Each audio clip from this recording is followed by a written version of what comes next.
welcome, ladies and gentlemen, to another Premium Takes. I have my fellow co-hosts with me, the Four Horsemen of YouTube. Better check us out because we ride with four rings. I got my man Mac the Giant fan. Mac, tell him what's up. What up, what up, what up? Smack the Giants fan in the building. I got Zion Zenith. Tell him what's Yo, good. let's get it.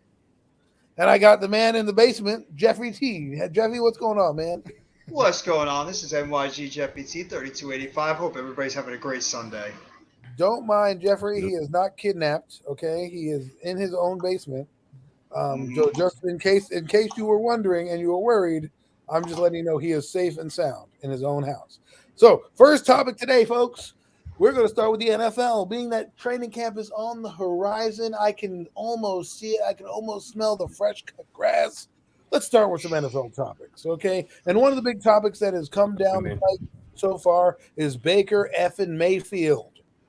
BM going to CP, Carolina Panthers, okay?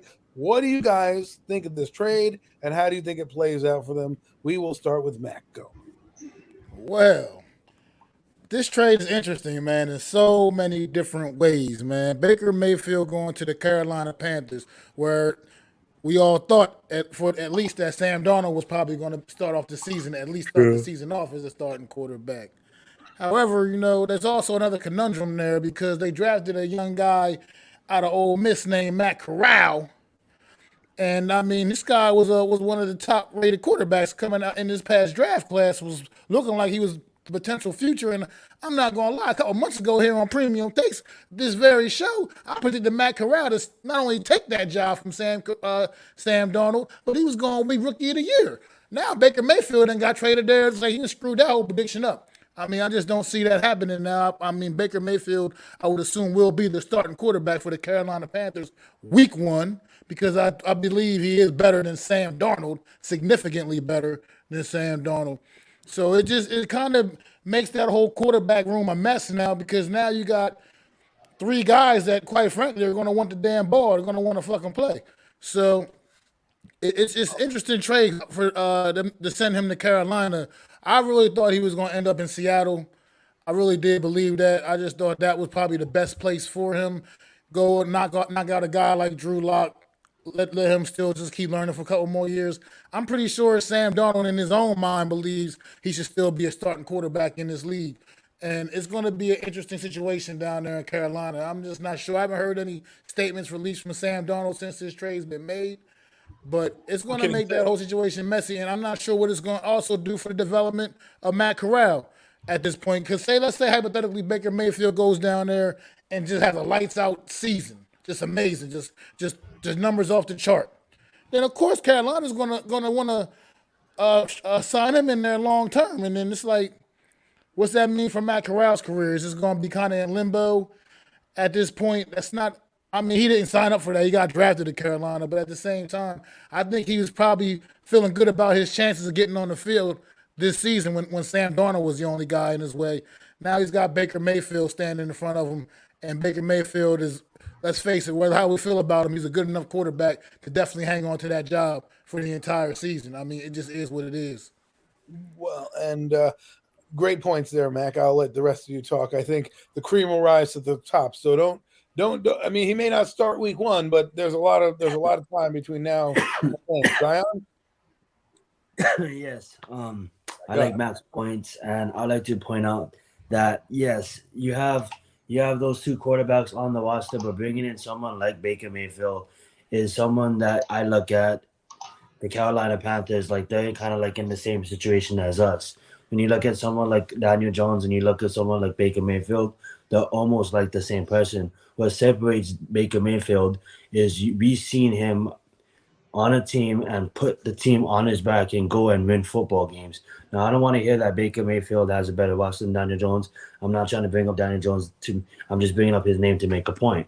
What I'm trying to say is Baker Mayfield has shown that he can get into an NFL caliber game and lead his team to victory. So that being said, I think that Baker Mayfield will be the starter in Carolina. That was a good move by Carolina to get someone like Baker Mayfield. Me personally, I can't stand Baker Mayfield, but at the end of the day, I'm looking at it. That's a good move on Carolina, and that doesn't make that game any less easier that they have him, but that does make it a better matchup to see. Because if you look at Carolina and you look at the Giants, we're just about even, right? So good move by Carolina Panthers, and wish them nothing but the best. But at the end of the day, I also think so too. It's a bridge kind of quarterback kind of thing. So we'll see what happens with that. I'll let Jeffrey go.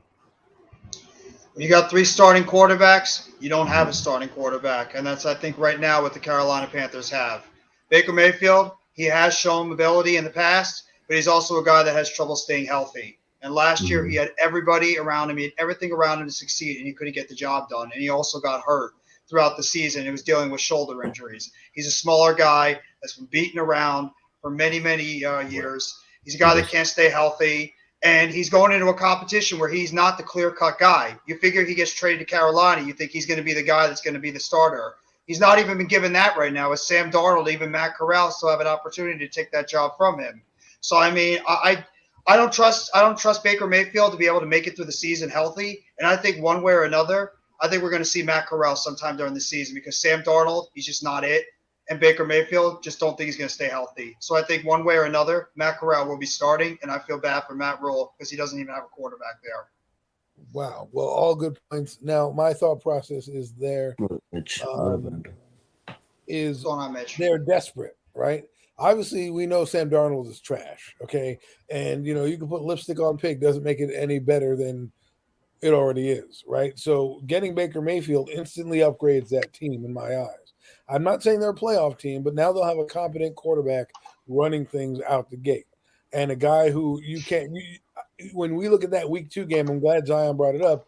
It was a victory on most Giant fans' radars. Now it's going to be a little bit harder of a game because Sam Darnold and Baker Mayfield are 2 different players. Mayfield will be competent. McAdoo will make him. Chris Bucco said it here. Thank you, Chris. Welcome. Good point. It is true. Baker is going to have a chip on his shoulder again that made him good in college. He's going to surprise a lot of people. I think so too. He's pissed off at his old team, how they did him dirty. Okay, he had a bad season last year, coming off injuries and all the hype that was surrounding that team. He's coming into an organization that's in flux, but has the best chance of starting because let's be honest, Sam Darnold is a backup quarterback. Probably should be flipping burgers at the local, barbecue joint in Carolina somewhere, right? Matt Corral.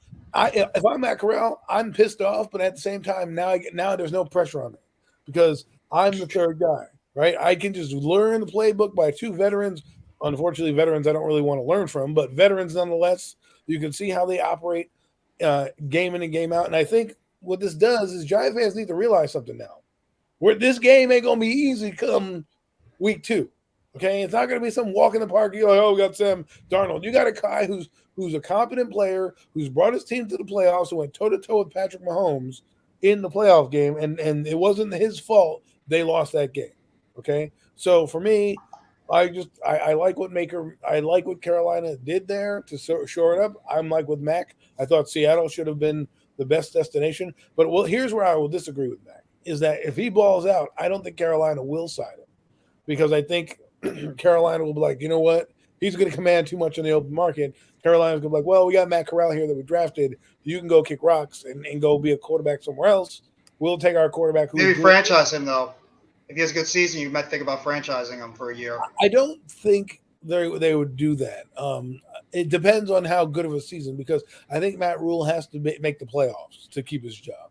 If they're on the outside looking in, they need to bare minimum have 7 to 8 wins and be like, okay, we've progressed from this year to this year because they haven't done anything since he's been there. Okay. And now you have Ben McAdoo there and they got a quarterback that you think is going to do better. He has no choice and no excuse now. And I think Baker Mayfield does upgrade them, which leads me to a question that we had a couple minutes ago with another team in the South.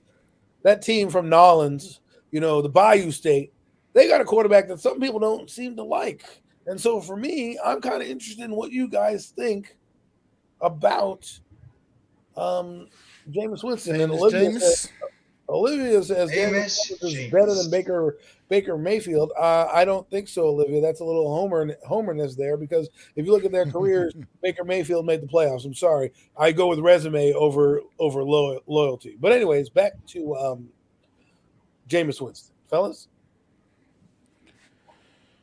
Well, How about Jameis you, Winston, man. Go ahead, You Mac. said what? I Go was like, ahead, how Mac. about Jameis Winston, man? I mean, he's one of those kids that came out of Florida State, highly touted. He had all the tools, thought he was going to be probably one of the next greatest things since sliced bread. You know what I mean? But Jameis Winston has been a bit of a disappointment. He's been a turnover machine. It's been unreliable. He's just been really a lot Well, of up and down play. let's pause. Let's pause right there, Mac, before you go any deeper into his accolades or lack thereof. Right. I just want to read off some stats for you, just so you guys can get an understanding of where Jameis Winston is. Because for me, he's had a pretty good first year. 2015, he threw for over 4,000 yards and 22 touchdowns. 2016, he threw for over 60% completion and over 4,000 yards. 2017, down year, 13 games started, 3,500 yards, 19 touchdowns, 11 interceptions. Right? Did have a lot of fumbles. Did have a lot of fumbles that year. He had 15 fumbles lost that season. Then you have 2018, where he won 11 games and he had 2,000 yards. In That's bold, Logan. he has almost 3,000 yards, 19 touchdowns, 14 interceptions. Here's where the turnovers come in. He was in 2019 the league leader in pass attempts and passing yardage with 5,109 yards, 33 touchdowns and 30 interceptions, led the NFL. Okay. Then, of course, in New Orleans, he's traded to New Orleans and backs up Drew Brees for What's 2 going years. on, man? And next year he starts. He has about 1,100 yards and 14 touchdowns and 3 interceptions in the 7 games that he started, which is kind of crazy to think that he had that many touchdowns and interceptions. So I just wanted to bring that up. Mac, you can continue your point. I mean, I get it. Yeah, he has some really good, strong numbers, but he's just been that guy that's always been that made that critical mistake in the worst possible moments. And I mean, it's just he has, like I said, he has the physical tools, but he just it hasn't all fully come together. Is what I'm basically getting at with Jameis Winston, man. So we'll see. I mean, they seem to have a bit of good confidence down there in New Orleans. They brought him back. They brought him back in this year. They didn't necessarily have to do that, so But they I must think believe in something. And last year before he went down, he did have that team looking pretty damn good. They were I do balling. think I do think you had the same kind of take here with Logan saying that the Saints are going to be the NFC East champs. Logan, I'm sorry, you're not the first one to say it. I think Mac was the No, first. no, no, no. Logan says they're gonna be in the NFC Championship game. I just said they Yeah. was gonna win the NFC Oh, South. NFC I didn't take championship. Oh, I'm sorry. Sorry. I Logan, didn't that's take it to great. that extreme. Great. Look, you're just crazy. Listen. I think Mac was on a different planet. Think Mars when he picked the New Orleans Saints, but Look, or something it's that gonna got him. happen. Book it. I think they're going to be good. I think they're But going to be Jeff, pretty good this year. let's hear your take. I mean, I can't. You can't deny the talent that Jameis Winston has. I mean, the guy's got a good arm. He can escape out of the pocket pretty well. He's able to hit his targets when they're there. The problem is, what is he right now? I mean, he's coming off a serious injury to his knee, and we really have no idea what this guy's going to be like coming into the season. It usually takes any type of player about a full year for recovery from an ACL tear. So that's really my biggest question with Jameis Winston. Is he's going to still have that quickness and escapability? Is he going to be a little bit off target? Is he going to be a little timid on that knee? Not going to be able to plant his foot correctly and try to make those throws when the guy is open. It's going to be a little bit inaccurate. So that's the thing I'm wondering with Jameis Winston going into this season. I think he still has the tools and the traits to be a pretty solid quarterback for this team. And thankfully, they were able to get some more playmakers for him on the outside. Obviously, Kamara's not going to be there, but they have 3 wide receivers now that he can rely on. But I'm just wondering right now with Jameis Winston, is he going to be able to limit those turnovers? And what is he going to be like coming back from that ACL tear? Is he going to be a little bit timid coming into the beginning of the season? And maybe it takes a little bit while for him to get into feel more comfortable playing on that knee. I don't want to say that he didn't do the turnovers, but he did have 14 touchdowns and 3 interceptions last year, starting 7 games. So I mean, the turnovers have been cut down. Let's see, and people forget he had laser eye surgery.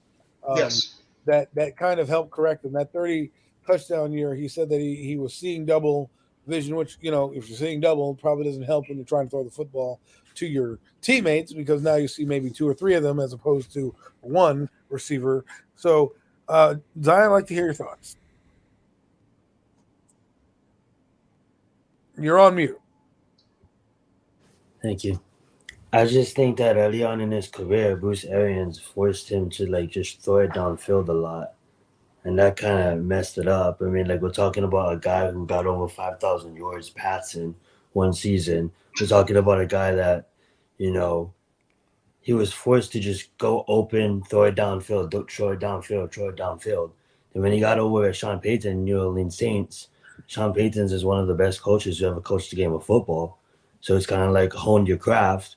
And now even with this new guy that they have in there as the head coach, man, he's been there before. He's been there since like a long time. You know, I think it's like 2015 or something like that. I like this. That being said, is like it's the Saints. They're like ever since Drew Brees left, like that one first kind of offense. You know what I'm saying?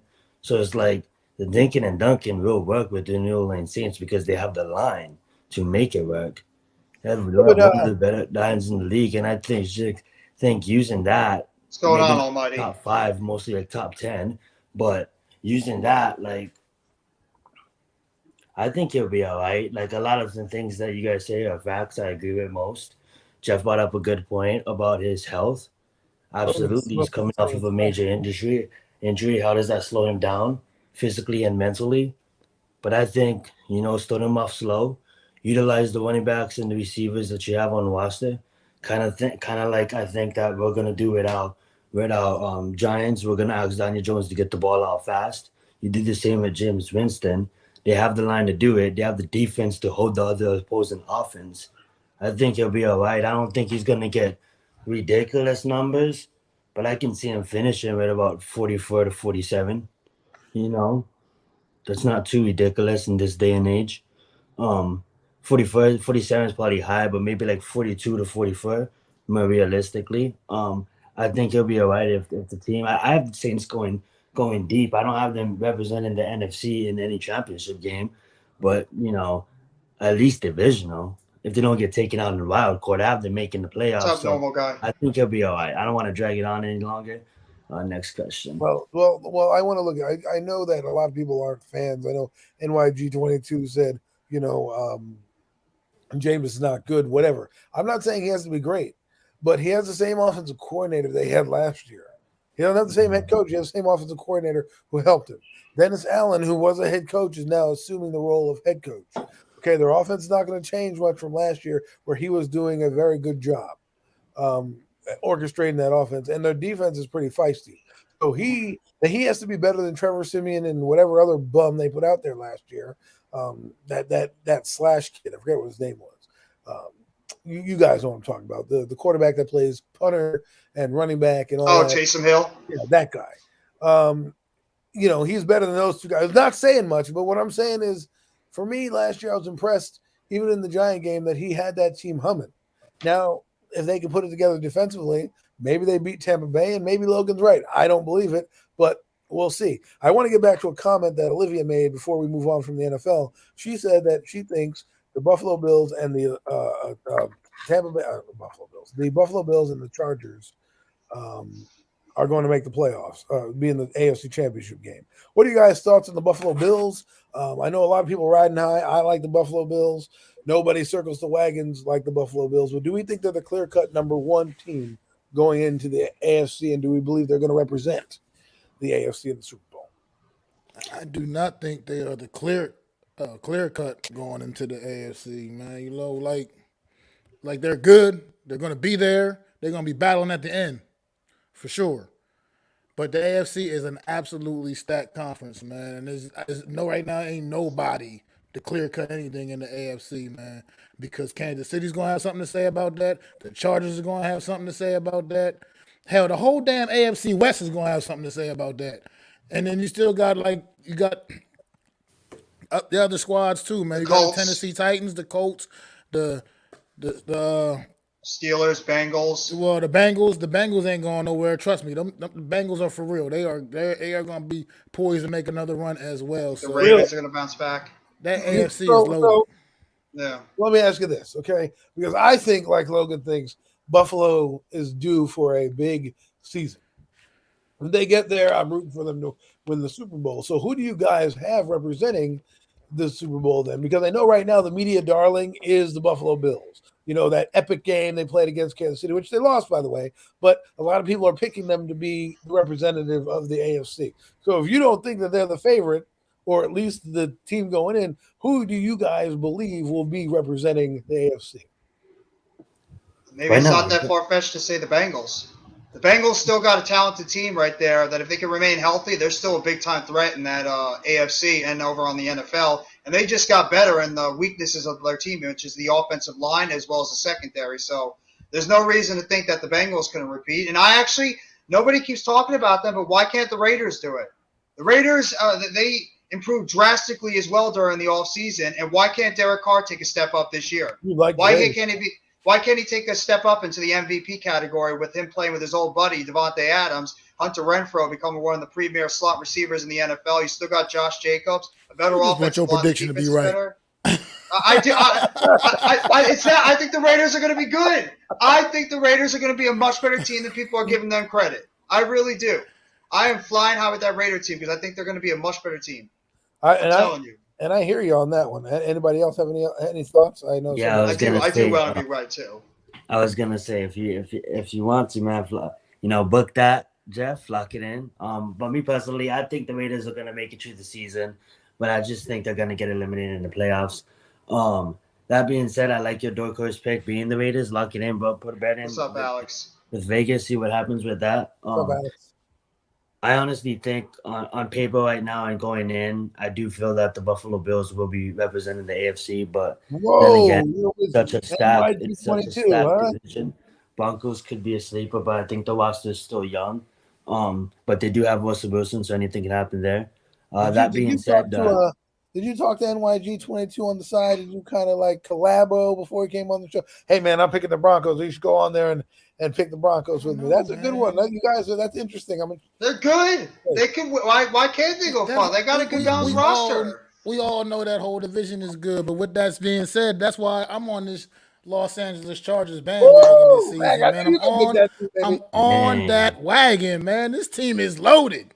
That team is loaded on both sides of the football, man. And they got a quarterback that is absolutely the real deal. He is a bad man. You know what I mean? What is he again? He's the what? He is the real deal. You know what I mean? Look, Justin Herbert, man, that kid is like I said, poised to be potentially the MVP. He's my MVP prediction this year, man. I think the Chargers are going to have a hell of a year, and I will not be stunned to see them holding that trophy up at the end of the season, man. I cannot. Wow, the Lombardi. He said the Lombardi. Wow, the Lombardi. I love the Chargers. I'm a Bills fan too, but I appreciate what they do, but I'm getting on that Mac bandwagon, man. Not only is the host of me with NFC East Roundup, but he's going outside the box. I love it. I'm absolutely. Well, that's what I'm saying. Like the Bills is my candidate right now on paper, but like I was gonna get into the fact that it's the AFC and the AFC is loaded, and we all know it's football, so it comes down to health at the end of the season. What is the healthiest team? We can't forget about teams like the people that have been there year after year after year, the Kansas City Chiefs, the Patrick Mahomes. Everybody forgets that. Everybody just like says, okay, Tyreek Hill is gone, and they just forget about the Chiefs. And I get it, they lost a lot more pieces, but at the end of the day, like we can't forget about the Ravens too. How do you Lamar Jackson and the Ravens got it? Don't sleep on that Colts team, Evo. Don't sleep on that Colts team. I will Colts, say this. exactly. It's so loaded. If Kansas City comes out struggling like they did last year at 3-4, it's going to be tough for them to. Miz is in the house. Miz told me he wasn't going to come on because he was painting the house. I guess doesn't take much for him to jump on. But no, what I think that is funny is that I'm not disrespecting Kansas City by any means, but if YG's got a point. But if they come out and go through the struggles that they went through early on in the season, this could be I'll address that. Chargers never win. They were loaded when they had Philip Tomlinson, Gates. Stop playing. Chargers ain't winning jack. They haven't been in the playoffs yet with Herbert. Those was different teams. For 2 years, by the way, but that's okay. And those are different teams, bro. You can't. The Chargers right now, man, they got it on both sides of the ball, man. They got bookend pass rushers. They got a solid secondary. They got decent linebackers. Their defense is going to be good. They're already legit on offense. They got good stud wide receivers. They They were a got they field got goal a, they from got the a good playoffs. committee in the backfield. And like I said, Justin Herbert is a different level. He's a different level. I'm just saying. It just is what it is, man. This kid is doing nothing but ascending to the moon. This what he's done in his first 2 years as a pro is out of control, man. And now they have finally put just enough right pieces around him that's gonna take him over the top. I think Max onto something. What's his name? Justin Herbert is playing on all pro or all Madden while the rest of the league is on rookie. You know what I'm saying? I can't just not disagree with those points. They are gearing up for a Super Bowl run. They were arrogant last year, and who knows what would happen if they went to the playoffs. But they were like, you know what? We don't want to settle for the tie. We want to win or whatever happened. And so the Raiders were like, well, now we're going to kick you in the gut. We were going to let you in, but now we're going to kick you in the gut. So for me, even Miz says Herbert is special, right? So He is. That is I think, true. I think he is. I think people are sleeping on him. You want to sleep on a guy in the AFC West? That's the guy you're sleeping on right now. I know he has Goldilocks looking hair, but that boy can play. They got Khalil Mack. They've got the Bosa guy. They've got a ton of other defensive players. Derwin James is on there. He's getting paid as a safety. They have Keenan Allen, who people tend to forget about, one of the best in the league. Okay, Absolutely. they have And Mike Williams Mike keeps getting Williams, better and yeah. better. Mike Hey, Williams keeps Watch out getting for better and Josh better. Palmer. Watch out for Josh Palmer as their third receiver. That kid's Josh Palmer. got some too. This I like this. I think Mac just said that, but I think you and Mac are on the same page there, Randall. But listen, man, I just want to address one more thing before we move on here to a different topic. But like, I like what they're saying about Denver because they got Russell Wilson. They had a good team. They are a quarterback away. The problem is when you have Las Vegas, you have Kansas City, you have the team we just mentioned, the Chargers, plus the Colts and Tennessee and a couple of those other teams in the AFC. It's going to be hard for Denver to be if Denver had Russell Wilson last year, probably a different story. Maybe they're in the playoffs, maybe they're in the Super Bowl, who knows? Because the teams weren't ready now. Now everyone's geared up. The arms race just ended, and now we get to see it all in place, man. Appointment television for the AFC West. Book it. They're going to be your primetime matchups for probably all your games. They're going to be a ton of flex games. I can't wait for the end of the year when every one of their games is going to be flexed. It's going to be CBS and Fox and everybody fighting just to get these teams on. So it'll be fun. But the next thing, go ahead. I was going to say real quick too. You guys mentioned it before that you think the Chargers are gearing up for a Super Bowl run. Every team in that AFC West made moves to gear up for a Super Bowl run. You don't. The Raiders don't trade for Devontae Adams and Chandler Jones not to go for a Super Bowl run. The Broncos don't trade for Russell Wilson not to go on a Super Bowl run. And the Kansas City Chiefs, they still got a damn good roster. They're going on a Super Bowl run too. So every single team in that division, there's no team in that division that you can automatically just count out and say they got no shot at winning it, because I think every single team could come out of that division on top. Doesn't matter who it is. All those teams could be special this year with the talent they got on their roster. The beauty of that division, man, any of those teams could come in first or from anywhere from first to last. That whole division is going to be fun to watch. I can't wait for AFC West games. Because I think 4 teams for the first time, a whole division is going to make the playoffs. That's what I'm going to go out on a limb and say. The entire division makes the playoffs. That would be crazy. But someone here says, somebody sell me on the Colts. I know I'm trying to move on, but I will see it here. My point here, we got Daniel Jones, so it's going to be a Super Bowl run. Yeah. That's right. Okay. Yeah. Oh, my God. Daniel Jones going on a Super Bowl run. I'll shave my head on this fucking podcast. My God. You know, he's got the razor ready just when that Super Bowl run starts coming. He's got a standby in the back. That razor's gonna get really rusty. Anyways, the Colts, real quick. I think the Colts are putting a competent QB in place. They have arguably the best running back in the league, arguably an up-and-coming receiving core that they have, and their defense is outstanding. Their offensive line is underrated. It doesn't get the credit that it deserves because obviously it's not on national television every week. But if Matt Ryan is competent, I think that team's going to make a run, and I wouldn't doubt them if they end up, in the AFC Championship game with one of the teams we mentioned. I think real quickly that the Colts could be a team that could take advantage of all those the teams in the AFC West just beating on each other when it comes to like just games, wins, and losses. I think the Colts, they are a complete team right now. They one biggest weakness you could argue was their secondary, and they shored it up by getting arguably one of the best cornerbacks in the league with Stephon Gilmore. DeForest Buckner, one of the best defensive tackles. You still got Darius Leonard. They got Alec Pierce and Jelani Woods, that passing game, along with Michael Pittman Jr., who nobody talks about, but he just had 1,000 yards last year. Taylor's the best running back in football right now. And Matt Ryan, like you just mentioned before, a good, solid veteran quarterback that they haven't had in the past couple of years, because you can't tell us that Phillip Rivers and Carson Wentz are, at that point right now, Phillip Rivers was not what Matt Ryan could still be right now, and Carson Wentz, you just don't know where he is mentally. I think Matt Ryan is the best quarterback out of those three at this present moment. I'll agree with you there, but you can't say no veteran quarterbacks, because those two guys. You're right. I misconstrued that one. Yeah, and I think he's the best. And I think they were a playoff team or close to it with Phil Rivers, so it wasn't like it was all bad. Guys, final thoughts on that?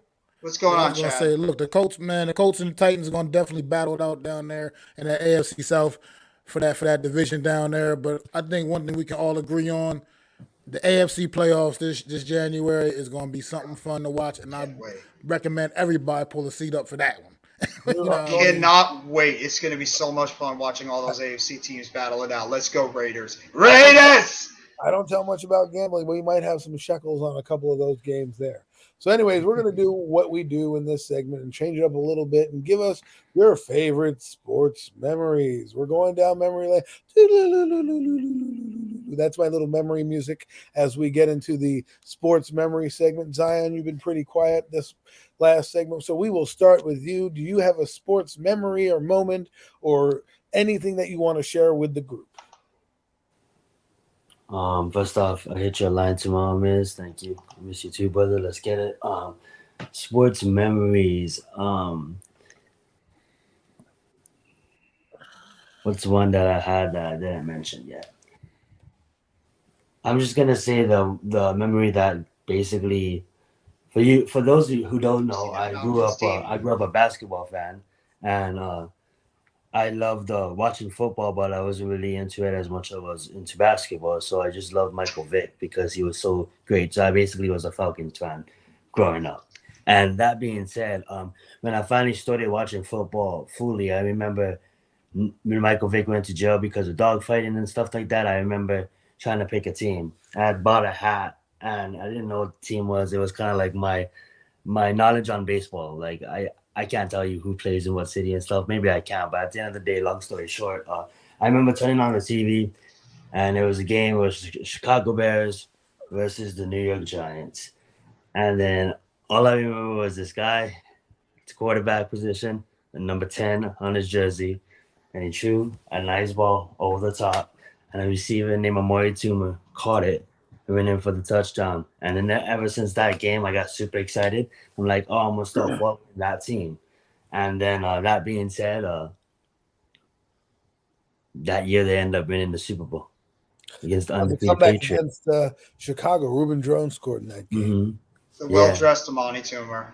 So don't forget about that. He always was well-dressed. Exactly. That being said, I'm going to use that as my favorite sports memory because that's how I fully started understanding football and started wanting to invest the time to really learn how the game operates. Well, there you go. Came in during the glory years, people. You can't not like a team when they're beating everybody up on the schedule. That's true. I'm about to, right before I do step in here and give my memory, I just wanted to address this one last comment from NYG, man. Matt Ryan, I feel you. Matt Ryan's old, he's aging. He's not that same guy he was. He's not at MVP form anymore. But the one thing different about this Atlanta Falcons team he was on last year when he looked a little shook up is this Colts team has an offensive line that can keep him upright. They also got a running game that's legit. They also got some good young receivers that's going to help, that's going to make plays downfield for Matt Ryan. And they got a hell of a defense over there in Indianapolis. So he's just on a much better team. It's just a good fit for him. I get he's not MVP Matt Ryan no more, but I think this is a good situation for him, and it's a good move for the Colts if they're trying to just sneak one in there and get one while Matt Ryan still got a little left in the tank. But as for my sports memory, y'all last week y'all caught me off guard. Y'all went a little personal last week. Y'all got a little, y'all brought it close to home. Adam and Jeff, So I was like, I felt left out last week because I wasn't prepared for that. So I'm gonna take y'all back to 1991 when Mac the Giants fan was a 14-year-old Yeah. freshman in high school. Let's go, baby. Saturday morning, man, playing my first varsity football game, man. Got the call on Friday. You know, I had to step in and start. I wasn't expected to start. Wasn't practicing all week as preparing to start. I was just, a little freshman backup on the team.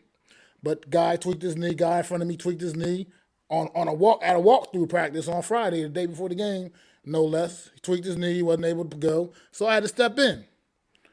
Okay, the school we was playing against was a school down in state in Delaware called Smyrna High. That's where a lot of my family is from there. I knew my cousin played for him, and I knew I was going to see him that day.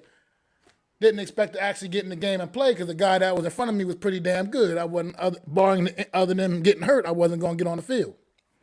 But like I said, I go out there, first snap, pouring down rain, look up, and my big cousin, I seen the senior defensive end from Smyrna High, looking me right dead in my face, man.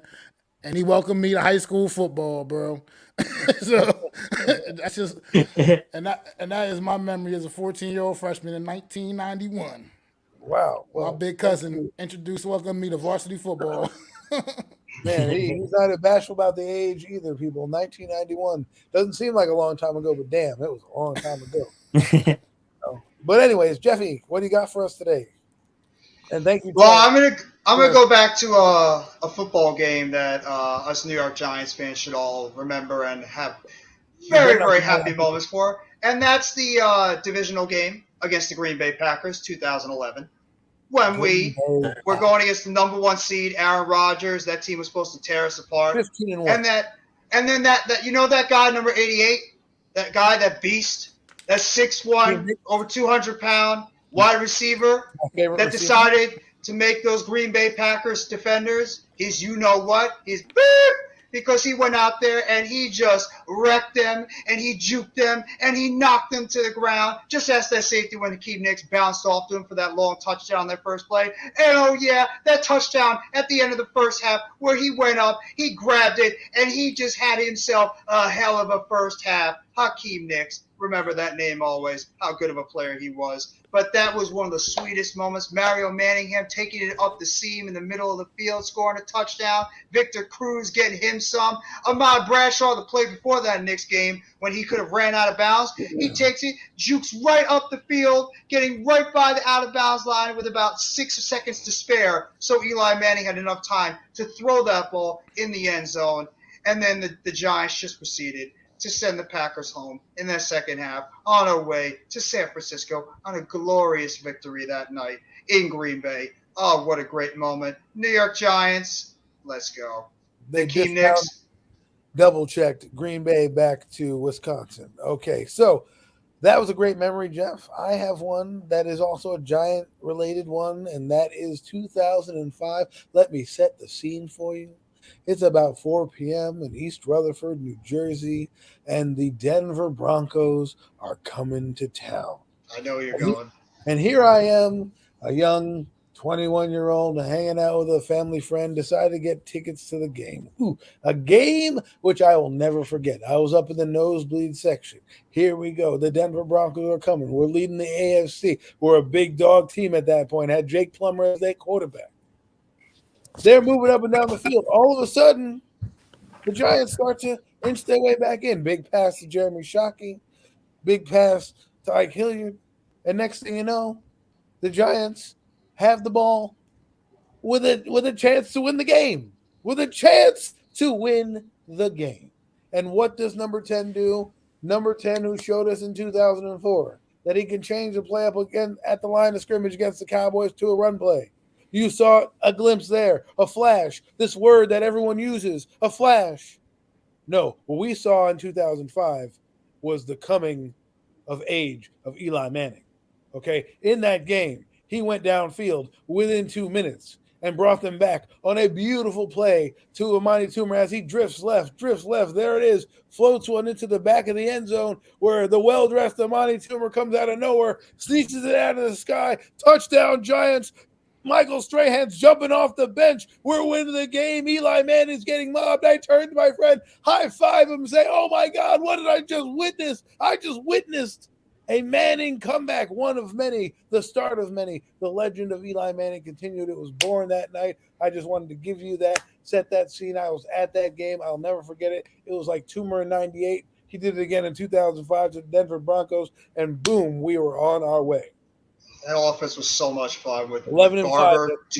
Barber, Toomer, Burris, and Shockey. Those four guys were so unstoppable. That offensive line was coming together. I thought that team was going to go a lot farther.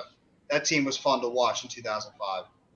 The defense was a little. 2005 and this one have in common? Nothing, because it's more like the 1997 team where we went from Dan Reeves, disciplinarian or a coach, to then Jim Fossil, a guy who came in, was supposed to redo a quarterback from Duke, as he made those quarterbacks from Arizona look good. That's what this reminds me of. 2005. Yeah, I think that was the year we signed Burris too, that big free agent deal, as well as Pierce and McKenzie. McKenzie and Pierce. That was the start of the foundation. All three of them were absolutely fantastic signings at the end of the day. They all helped us win a Super Bowl. Probably some of the greatest Giants we've seen. But that's sports memory. Probably one of the ones we'll have tonight. If we can circle back to it, we will. Now we will get into the MLB, the mid-season roundup with my two guys, Jeff and Mac. They're going to bring you all the MLB news. As we know right now, the Yankees are playing the Red Sox and absolutely destroying that team and destroying the league. We know the Yankees may be in the World Series, but they'll give you the lowdown of the MLB. Fellas? Take it away, Jeff. You can start it off. Well, first off, tough loss today by the New York Mets in 10. Walker had a hell of a game pitching today, 7 scoreless. Marte and McCann go down with injuries yesterday. Just came out today that McCann is now on the injured list again. Luckily, Marte was able to avoid it, but this team just could not get a hit off the Florida pitching, the Miami pitching, which just makes you shake your head, because the Atlanta Braves and the Philadelphia Phillies are starting to breathe down the New York Mets' neck. But the New York Mets are doing more than breathing down their neck. No, they're like literally jumping on our back. They're jumping on our back right now. Right now, exactly. They're on our back right now, waiting to leapfrog us into first place. But the New York Mets, they still have themselves a pretty good season. Congratulations to the 4 New York Mets that made the All-Star team today: Edwin Diaz, Jeff McNeil, Starling Marte, and of course the polar bear Pete Alonso. All 4 of them deserve it to be there. Well, going to represent the New York Mets well, but this team needs help. They need help in that bullpen. They need help in that lineup, especially when you can't score runs against a Miami Marlins team that is not that good. They might even need themselves another starting pitcher right now, depending on how these guys are going to continue to go. If you want a little bit of insurance in case DeGrom or Scherzer aren't 100% back, but the New York Mets have themselves a really nice first half of the season. Maybe not a lot of us thought they were going to be in the position they are right now in first place at the midpoint, but at the same time, I want to see this team acquire some acquisitions. They need to add another bat, whether it's Trey Mancini, whether it's Nelson Cruz, whoever it is. Get yourself another big bat to add to this lineup, or dip into that farm system. Bring in a Mark Vientos. Bring up a Brendan Beatty. Bring up even that big guy, the catcher, the young stud, Francisco Alvarez, especially with McCann on the injured list right now. Get yourself some offensive help for this New York Mets team, because right now you don't have a third baseman that can hit, because Eduardo Escobar, he had a couple of nice games, but he's giving them nothing right now. Dominic Smith, you might as well just pencil him in for 0 for 4 with a couple of strikeouts. Same thing with J.D. Davis. He's giving them nothing. Brandon Nemo's been solid, but who knows when Starling Marte's coming back to slot up. J.D. Davis had a hell of a game the other night. One game though, Mac. One game. I need more than one game from this guy. He's been a flop so far this year. This guy has not come through like the Mets were hoping he could, and they need another. They definitely need at least a DH or a third baseman added to this lineup, because they're getting nothing right now from those positions. Take it away. I mean, he's been up and down, but he's had some moments this season. He's one of those guys that maybe needs to get his rhythm a little bit more, and by not being an everyday player anymore, I think that could be what's affecting him the most. Because I mean, like, yeah, he came up huge the other night. I mean, with a lot of big hits, he had like 4 or 5 RBIs. I mean, he was the key reason we won the game. What was it, Friday night? I think it was. So, I mean, I'm not going to totally knock JD Davis, but right now, but I see how you feel. I will. I think Davis has not been good at all. I understand how you feel. You would like to get a little bit more out of him, but I think he just would be a lot better if he had a little more, got to play a little bit more. That's fair. But I just also, you're right. I agree with everything you said. At this point now, I'm starting to think we may indeed need another starting pitcher for real. And you already know how I feel about the bullpen. I'm not going to keep beating that dead horse. You know what I mean? I've already voiced my opinion about this Mets bullpen. It is atrocious to me. It's starting to just seems like it keeps getting worse and worse and worse. I mean, our starters have been pretty solid. They just can't stay healthy. And when when it's time to pass that torch in the game and you bring somebody out the bullpen, it's like you got to just hope they don't blow the damn game. So and you're right. At this point, you're right, Jeff. We do need another consistent bat in this lineup, man. You're absolutely right about that. It's just not working out fully. We're kind of folding in big spots right now. To be quite frank, we're clinging on to like about maybe a 1.5, 2 game lead right now in the East. But let's face it, the Braves have been a much better baseball team this past month of this season than the Mets have been. I mean, it just is what it is. They have closed that gap all the way, man. And I mean, it was at a point where we were damn near double digits games ahead of the Braves, and now they have completely closed that gap. They're I believe only about 1.5, 2 games back. So the Mets, I'm just hoping for not the same disaster we've been seeing over the last couple of years doesn't come back to bite us in the ass with the Mets just completely just folding in the second half of the season. But right now it's looking pretty shaky, man. And this team, like you said, McCann down again. I mean, he's not an all-star catcher, but he's the best damn catcher we got on this team. I mean, Nito goes out there and, gives it his all, but he's not better than McCann. It just is what it is. McCann is definitely the better catcher on the roster, a better defensive catcher at least, yeah. And it's just a tough break for him, man. I don't know what's going on with this guy this year. It just keeps he has some really bad luck, man. Back on the injury list again. And maybe caught a break with Marte day to day, but also it's been one little issue after another with him as well, man. I mean, hats off to him making the All-Star team. He definitely deserves that. Flying squirrel, no props to him. Pete Alonso, he was going to be there. Diaz has definitely been money as a closer this season. But I want to go back all the way back up in this chat, man, where can't remember who it was now offhand who said it, but yeah, I believe Lindor. It's tough. I mean, I want to say he's got snubbed, but it's tough because I can't remember who it was that put that comment up there. Well, there, Almighty Finesse. Yeah, I believe he's having a great first half of the season. Definitely far better than last year. And this year he appears to be earning that big contract the Mets gave him last year. And yet he still comes up short, doesn't make the All-Star game. And I think only thing I can chalk it up to is that there are just a lot of fucking good shortstops in baseball, man. There are. There just is. And Matt, do you think that the problem is that the Mets are too busy relying and waiting for Jacob deGrom to get back? Like they think deGrom's going to solve all their problems? Well, it seems that deGrom's the one thing that's making Mets fans feel comfortable is that number 48 is on his way back and he's going to save the day. He's not saving that lineup and that bullpen.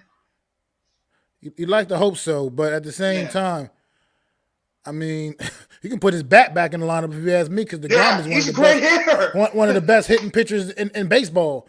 So as far as I'm concerned, he can do that. But anyway, like I said, hope they're not really relying solely on DeGrom. I mean, he hasn't played a game all season.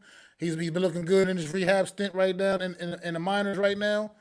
And after the All-Star break, maybe he'll be ready to go, man. But We got to see. And as far as being snubbed, man, Pete Alonso obviously did make this All-Star game, but we all know Pete Alonso should definitely be in that starting lineup. Maybe not, 100%. and maybe not necessarily the first baseman. I can give you not putting him as a starting first baseman because we know Pete Alonso is not the greatest defensive first baseman. That's not definitely his strong point of his game. But come on, how is he not the starting designated hitter for the National League? How is Yeah. that even possible? I would even argue McNeil should be a starter too. I get it. Bryce Harper, he's great too, but Pete Alonso's numbers are superior to Bryce Harper's numbers. How is Pete Alonso not at least the starting designated hitter for the National League baseball, for the National Leading League the All-Star league in team this year? RBIs. Leading the league He in should RBIs. He's not a absolutely starter. be starting in this game, and he probably still will because we don't know if Bryce Harper's going to be able to go in the All-Star game or not. It's likely he won't, but we'll see. I mean, we'll see. But Pete Alonso should have been voted in as a starter. So there's no love for New York when it comes to those kind of things. But they still got it right. Got 4 guys in there that definitely deserved it, and you can make a case that Lindor maybe should have got a call up too for the All-Star game. But it is what it is, man. Jeff McNeil should be an all-star starter too because of Ozzie Albies was selected and he's not even playing. He's been hurt this whole time, and Jeff McNeil deserves to be there. The guy's just a hitting machine. He literally every single second the guy's on base with clutch hits all the time, and this guy's not one of a possible representative as your starter at second base. I mean, this guy's been unbelievable too. The 2 guys, the squirrel and the polar bear, both these guys should be all-star starters. There's no reason why you're the best team in the National League for the entire season pretty much, and you don't have anybody that starts as all-star starters. It makes no sense. But Alonso and McNeil should both be starters. But at least they were able to make it, thank the Lord. Fantastic updates, fellas. Thank on you. the season and what's going on in the All-Star and some of the All-Star snubs. I love your takes. This is why we call premium takes, because you guys are giving us analytic views of why guys should not be there. You're not just saying it out of popularity. You're giving reasons to why and why they should be replaced. That's why we do this. That's why we're the 4 horsemen of YouTube. That's why we give you premium takes. This show right here is fire. My 3 guys that are host with me, sub up to them. Make sure you sub up to all these great content creators. Mac the Giant Fan, NYG, Jeffy3285, and Zion Zenith. With that being said, we are going to move on to the next topic, fellas, and we're going to change it up for you fans in the chat. We're going to do something a little non-sports related, something that Yankee stuff. No Yankee stuff today. We don't need. Listen, the Yankees are in a dogfight right now, and we know that they're the best team in baseball. But Boston, Boston, and Miz is going to be talking about that the whole time. Boston and New reveling York in that. is a great rivalry. I'm actually going to the game next Saturday. So I will be there. I will give you guys some live when we do the show on Sunday, an actual live feel of how Yankee Stadium was. We're going to go see I forget a Monument Park out there. So it should be a lot of fun next week. So tune in to Premium Takes because I will give you my update from Yankee Stadium with that series going on there. So that will be some fun stuff that we do. We can go over the game, the atmosphere, and all that. But like I said, the Yankees are doing well. I love Aaron Judge. He's my guy. They're doing pretty well. I know they're struggling right now, but we'll see. I mean, you don't need to win every game, right? And it's 165 games. It's a marathon, not a sprint. But as I was saying before as we move on, we're going to do something funny, something different, something I like to call favorite funny movie segment. And being that it's the summertime and there's not a lot going on in sports, instead of boring you with fake ass talk about a sport we may not know, we'll give you some stuff that we do know. Funny movies. A lot of these guys here on my channel are funny guys, as you saw with some sports memory. So I can't wait to hear some of your funny movies. Zion, if you're done taking your nap, you're more than welcome to join us back on the show. I don't know. Hopefully it's doing something productive. But with that being said, let's see what the guys have in store. Jeff, what is one of your funny movies, or name maybe 1 or 2 that are your favorites? There's so many, because if you grew up in the 90s, I mean, there were funny movies all during down that decade. I mean, the 90s were so full of so many good comedies. I mean, I could name like 5 or 10 right off the top of my head. I got 3 in mind that are always going to be close to my heart as all-time favorite comedies, and that's the legendary Tommy Boy, How can you not have a smile on your face every time you see Tommy Boy on your screen? That was one of the best movies you could ever see. Rest in peace to one of the greatest comedians out there, Chris Farley. That guy, all he had to do was just scream, just say one random thing, and you would be dying out of your seat. David Spade, awesome co-host. The movie was just absolutely super. It's just fantastic. Fat guy in a little coat. Fat guy in a little coat. There you go. And it rips Tommy Wingy. I mean, how could you not just quote like there's so many when there's a movie and you could just quote a bunch of different lines from there, you know the movie is an all-time great. So I mean, Tommy Boy, that's the first movie that always comes to my mind when I think of all-time great comedies. There's a couple of other ones. Adam Sandler, two of his greatest comedies, Billy Madison. I mean, come on, that's another one. How could you not love Billy freaking Madison? We can come back to a movie. We'll do a 2-round segment on this. We'll give you one movie each, and then we'll go. I can't help it. I got caught in the moment. I mean, let's talk about 90s movies, 90s comedies. I just don't want anyone to. You can have as many movies as you want. We could be here all night talking about funny comedy movies. I was gonna say, I can go all night with that. I can go all night with this too. But this is why I thought it was great. Look at the chat; it's blowing up. It is exploding with different movies. That's a Zion, good one too. if you are awake there, you can give us one of your movies. All right, I'm just gonna give you can I give you 10? You can give me. So if you you go can back give to me the 5, 90s, but this is only a 2-hour show, so. All right, I'm gonna give you one from the 90s, one from. Okay, I'm gonna give you one 90s, one guy I really like, and then one movie I really like. That's fair, right? Okay, so 90s Ace Ventura's 1 and 2. I love Ace Ventura's 1 and 2. After you pick any one of his movies, Seth Rogen, any one of his movies will do. And in the movie I absolutely love, I can watch no matter. I can watch it right now. It's probably Tropic Thunder. That was funny too. Yeah. All right. Mac, I know you're loaded. I know I can see it right now. Your brain. I mean, there's so many. So many. See, it's hard.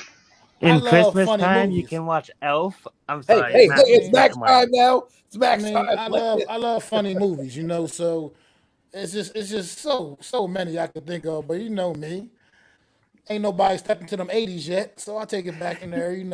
I'll take it back. And I got to go with my guys, man. It was a all-star cast of comedians, man. Harlem Nights, Eddie Murphy, Arsenio Hall, Red Fox. List goes on and on. There's so many great comedians in that movie, man. And it was just hilarious. It was just absolutely hilarious. And then I'm gonna just stay on that Eddie Murphy theme right now and take it into the 90s with him and Martin Lawrence in Life. I can tell you, what a great movie! That whole movie, line for line, from the beginning to the end. I mean, it's just absolutely. Every time I watch it, it's absolutely hysterical. Life, I just can't get enough of that. And then if I come into the 2000s, man, there's still so many, man. But I'll just pick one that's another one that just cracks me up every time I watch it, no matter what. And it's Step Brothers. I don't give a damn. Yes. Every time I watch Step Brothers, I'm going to be on the floor rolling. So, I mean, Prestige so many... worldwide. Why? You just can't. But Mom, it's Shark Week. This is why I love this show and I love you guys, because you're bringing up some great. Don't touch my drum set. And we'll do another round of this in a little bit, to get some more movies, because I think this is a fun segment. I got 3 more good ones that we can do. But here's mine, or maybe my 2. I love a movie that's been coming on. I saw it the other night. Wedding Crashers, one of my all-time favorite. That was good too. Favorite comedies. When it comes on, I am quoting it from start to finish. You motorboat son of Mitchell, sailor you. You know what I mean? There's so many classic lines. What do you think? You have problems? Try getting jacked off under the table in front of the whole family. Then you have problems, jackass. I mean, those quotes are phenomenal. And I know kids are watching, probably shouldn't have said all that, but hey, you know what? We're here and we're having fun. This is funny movie. Yo, Rachel McAdams is so hot in that movie. Well, thank you. You can keep it in the pants now. I don't care. It is what it is. I'm pretty hot in every movie. Rachel McAdams is beautiful in that movie. She's also quite good looking in The Notebook, but we're talking about funny movies. I must have been a big fan of The Notebook. Another funny movie that I love that people forget is Talladega Nights. is one of my Talladega favorite, Nights, Shaking Oh, favorite Chicken Sweet Baby. movies Lord, of baby all Jesus. time. Talladega Nights. Ricky Bobby, you don't stab me in the knee with that knife. I mean, Ricky Bobby was great. Oh, I mean, man, he's in his my underwear God. again. Elijah Barrett-Cohen, I don't always like him, but he was phenomenal in that He film. absolutely was. Absolute the best villain. And those He's running kids, around thinking he's on those kids, fire. if my kids end up saying I'm gonna come at you like a spider monkey, man, they better be ready to throw down because it's gonna be one hell of a time. But that is one of my favorite movies. But guys, thanks Michael for Clark Duncan was awesome in that too. He was Ready hilarious in Crashers. that film. Finally, NYG 22. We agree on something today. You know, he and I have Super Troopers. Yes, That's my shit. yes. The one below, yes. so let's Super meow to the Troopers. next segment, right? Meow. Okay. So we will get into Okay, everything meow. right now with the NBA and its free agency. It's been going on. Obviously, Jeff and I have been watching it, and some news and notes, updates. We'll give it to our guy, our resident NBA expert, and Jeff. Jeff, take it away. Some of the things you've seen and heard, and things that we can comment on. Jeff, I'm just doing this face right now because it's just, and when I think of NBA free agency, I just get mad because of our stupid team and what they're doing to us right now. They're just like letting us sit here like a bunch of idiots. Let's all laugh at the Nets fans. They're in limbo right now because who knows what's Katie and Kevin and Kyrie. Are they going to get traded or not? Let's torture that fan base. No, I mean, I think the NBA free agency's had some pretty interesting deals. I think one of the best deals that occurred so far in free agency has actually been the ex-Brooklyn Net, Bruce Brown, heading over to Denver. I think he's a good piece for that team who's looking for like a good solid 3-and-D guy that can also, provide some scoring punch, 3-point shooting. I think he's a good addition. Denver, I think, has done a pretty solid job rebuilding their squad. I mean, today, Danilo Gallinari just signed a 2-year, $13 million deal to add some more scoring punch to that Boston bench, along with they got Brogdon. I mean, did anybody expect Rudy Gobert to head over to Minnesota this offseason? I mean, that was a blindsided trade right there when you think that they're going to bring in another big-time center to already pair up with already one of the best centers in the NFL, or the NBA. I got the NFL still in my mind. The NBA right now with Karl Anthony Towns and Anthony Edwards. I mean, how are you going to have those three guys work together in that team? You still has D'Angelo Russell. So, I mean, that's what is an interesting trade as well. Donovan Mitchell seems like he's going to be sticking it out. The Jazz seem like they want to build around that team, as well as what the biggest question right now. I think the Knicks have actually done a pretty solid job too. So Knicks fans, I'm going to give you your kudos. I think you've actually made some pretty solid, not spectacular, but solid moves. I like the Mitchell Robinson move. Re-signing right now with them for about 4 years. I think when he's healthy, he's a good defensive center, provides some rebound. He's just got to improve on his scoring. Brunson, don't expect him to be a superstar. He's a guy that's going to go in there, get you some good, 17, 18, 19 points per game, but he's not going to go out there and he's going to light the world on fire. He's going to be a solid player. You just got to hope that Barrett's going to be able to improve. I mean, we were talking about this last week. Why the Pelicans giving Zion Williamson that huge of a deal? I understand the upside. I understand that he's got all the number one overall. But is he really a number one worthy draft pick for $231+ million right now? I really question that deal. Listen, Go ahead. I'm not saying you're wrong, but I can't be mad for a guy cashing in when the time is right to cash in. No, I'm not blaming him. Everyone's like, oh, they're paying in this many deals. Well, that's because that's the deal they have on the table. It's like next year, if the Giants go into Daniel Jones, you have to pay him. If he wants $30 million a year, that's what they're going to have to pay him because that's what the market rate is. So I can't be necessarily mad, and I understand why they're doing it. Would you do it, Jeff? Probably not. Oh, of course. If I had the chance to do it, I'm doing it 100%. I just want to know if this guy's going to be healthy because he missed an entire season pretty much last year, and it's very risky to, after a guy that had trouble staying healthy, to just shell out $231 million thinking that he's going to be able to just stay healthy for the entire next year and going forward. I mean, that's a big risk to take. I mean, kudos to the Pelicans if he actually is able to stay healthy. But, I mean, it's just very – I mean, the Pelicans have been – you're walking a fine line with that. But the Pelicans have been down this road before with Anthony Davis, right? So, yeah, you're right. They've had these issues before, and I think they're desperate. They don't want to lose the guys. And the NBA is notorious for doing this, okay? Yeah. Let's be honest. They're notorious for signing players that never play or injured. I mean, the Knicks have done it. The Nets – I mean, they did this year. So we'll see what happens. Do I agree giving a guy $200 million?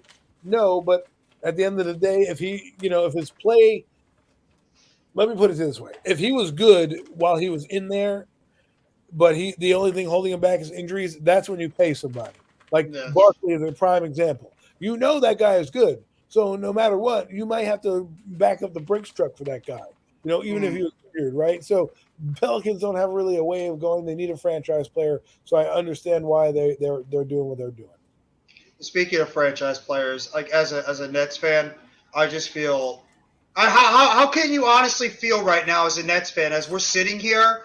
Well, we're pretty much like we're whisking in the wind as a fan base right now, just waiting to see when this Kevin Durant and Kyrie Irving trades are actually going to happen, if they do happen. Because Lowe's just tweeted out a couple of days ago saying that the Nets are trying to go out there and get the quote-unquote greatest return ever, which is probably like 2 or 3 good young all-star level type players and 4 or 5 first-round picks for KD. And it seems like the Nets and the Lakers are doing some posturing right now in terms of trade talks with them, is that the Nets are trying to get a first-round pick from the Lakers either in 2027 or 2029, along with Russell Westbrook. So it's not just a straight-up one-for-one, and the Nets might be trying to tie Joe Harris's contract with Kyrie Irving in order to bring back a first-round pick and Russell Westbrook. So the Nets are right now in such limbo right now. I like the T.J. Warren sign because I think if he can stay healthy, that guy does have some upside, and he did prove it in the bubble. He can provide some scoring for this team. If he's going to be that guy, they might have to rely on, which is scary. I mean, I think they have some good young players right now on the team that can. I'll finish in a second, but like I think there's some young players that they've showed in the summer league. I like Cam Thomas, Deron Sharp, David Duke, as well as Kessler Edwards. I think there's some building blocks as well. But the Nets are right now tied up to what is going to happen with Kevin Durant and Kyrie Irving, and I want them to get the biggest haul you can get, anything possible if you're going to trade these guys. Adam, go ahead. Well, first off, Randall the Handle Sports Talk. Randy, thank you so much for dropping that little nugget. Zion's played 85 games in the NBA, 61 year one and 24 this year, but it averaged 25 and 60% field goal percentage and 7 rebounds and 3 assists. That's why you pay the man. But for the Nets, I don't think they're trading these guys. And here's my logic, right? The longer this drags out, the less likely the trade becomes. Because if they really wanted him in LA, they would have been there. They would move heaven and earth to get these guys there. And the Nets asking for a king's ransom tells me they don't really want to trade him. It's almost like, and I hate to use the Giants again, and we'll get into them in a little bit, Joe Shane dropping the nugget of Kadarius Toney, right? They wanted a king's ransom, but if somebody came in, or even Barkley, if somebody came in and said, we'll give you this many picks and blows them away, that's where you're going to see that type of trade. I don't think it's going to happen, which means the net fans, if it does happen, I hope, Jeff, we get a lot in return.